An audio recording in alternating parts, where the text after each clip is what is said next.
When you hear anybody on the left say, oh, it's Hunter Biden, oh, it's the president's son, who cares, it's no big deal, you really need to reject that outright, because the president of the United States of America having a son who's a walking security risk is a very, very big deal.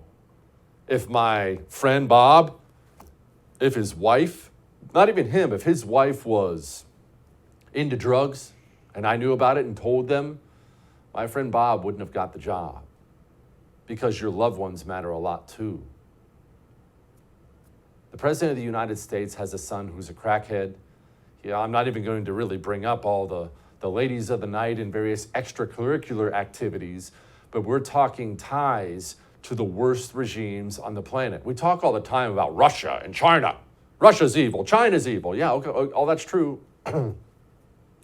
Hunter Biden is in business with both of those entities. And I don't mean bought a pack of gum from them. He's deep in business. Oh, and did I mention, not that this is any kind of a shock to anybody, but we now have a voicemail from Joe Biden to Hunter Biden confirming the fact that Joe is knee-deep in it with him.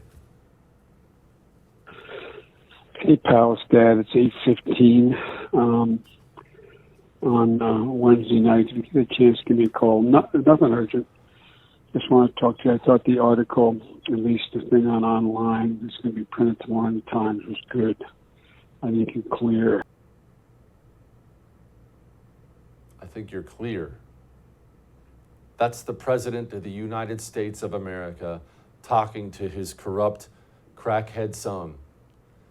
Are you ready to admit we have a big problem here? And it is funny that now his dad's calling him. We have this voicemail saying they're in the clear, because I remember them doing what they do so well, playing dumb. He had nothing to do with it.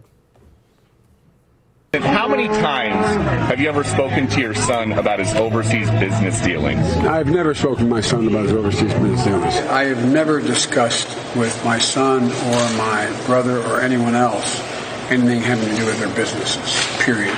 Do you stand by your statement that you did not discuss any of your son's overseas business? Yes, I stand by that statement. Did you and your father ever discuss Ukraine? No.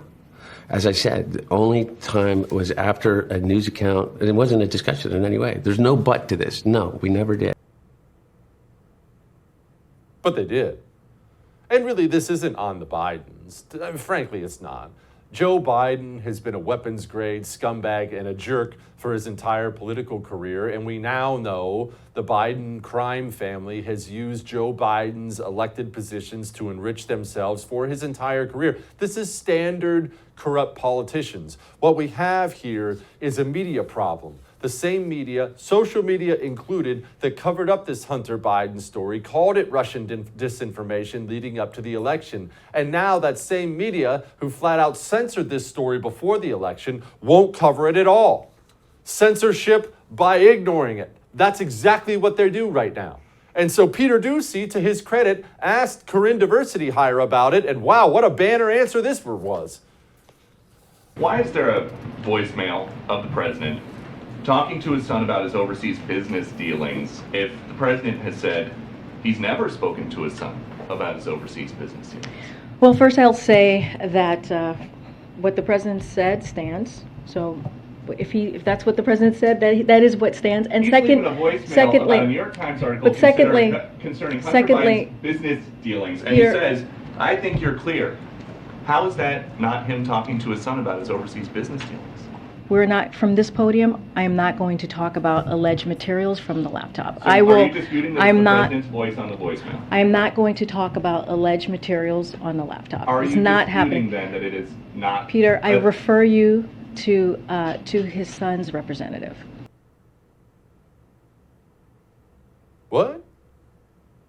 By the way, that's why you don't hire a press secretary just because she happens to be a black lesbian.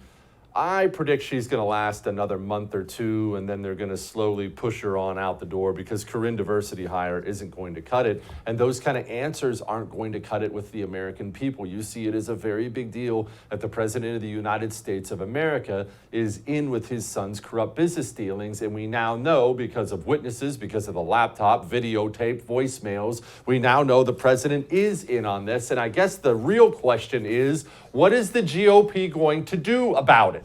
Don't miss Jesse Kelly Breaks History, Che Guevara, the latest episode of a new series available now exclusively for First TV supporters. Visit the First TV app or thefirsttv.com to subscribe and start watching today.